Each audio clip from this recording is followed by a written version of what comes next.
Well, the new song really was sick.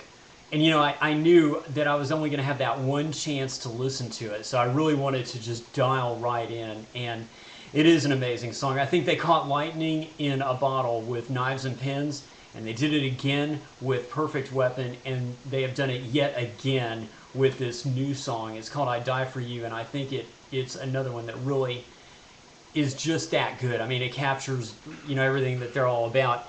And you want to hear something funny? I think Andy really kind of got a kick out of watching me as I was listening to his song and watching me respond to it. And I would kind of, you know how it is when you start listening to something and you start feeling it and feeling the beat. And I would kind of look over to him and go, yeah, that was a good part and all that. And he would kind of nod along with me. And it was just unbelievable.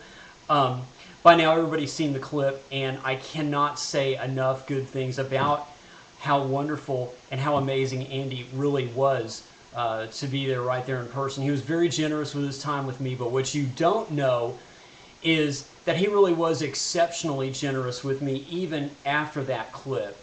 He hung out with me well after we shut the cameras off, and we hung out for, I don't even know how long, just kind of a while, and talked about this and that. And without going into too much detail about what we talked about, following up on the kid in the videos, he told me that in the Knives and Pins video, that kid is supposed to represent him when he was about that age. And I told him that it could just as easily have been me, and he totally got it. And in the Perfect Weapon video, that kid, once again, is him when he's starting his band, the Black Veil Brides. And, you know, he's surrounded by all his supporters and his friends and fans. And so he sort of felt like that's kind of when he turned a corner in his life, which I thought was really amazing. What I really wanted to communicate to him, more than anything else, was this. Houston, Texas is not, frankly, widely known as a city that is really into this type of music and really supports it. And so I wanted to tell him that even if the crowds here may not be quite as big as what he's used to in places like Southern California or some other place like that, that the love is just as real. The love coming from those fans is just as real and just as heartfelt as anything he would get anyplace else. And he totally got that too. And as a matter of fact, he told me that he actually enjoys playing smaller crowds for just that reason, that it gives him a chance to connect and to make that connection with the crowd and all of his fans as well. That's something he takes very seriously.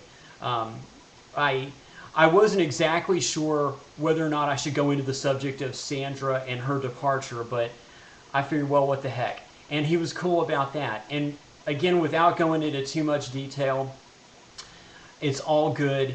And she has Andy's blessing along with his unconditional support and respect and appreciation and love. And you should know that whole situation is all good.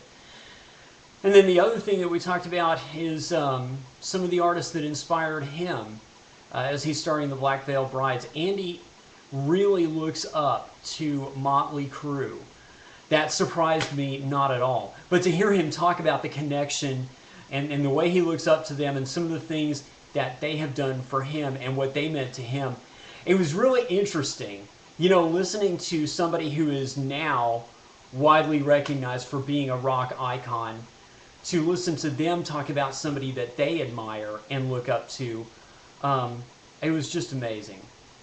And the other thing that I want you to know is simply this, and I have to tell you this. Whenever I get a chance to actually meet one of the artists that I've followed, especially if it's an artist that I'm really into, who I've followed for, you know, kind of a while, and whose songs I really connect with, and then I get a chance to actually meet them in person and further that connection by telling all of these things right to them right there in the moment, I have to tell you, it is a rush on a scale to match anything else that you can possibly imagine. And I totally get it. When I'm in the moment, I totally get the fact that it's not just about me. But I feel like, in a strange way, almost as if I'm standing in for so many of their other fans who enjoy their music just as much as I do. and love their songs and them, but may not have had a chance to meet them and may not get that chance. And I want you to know that I take that very seriously.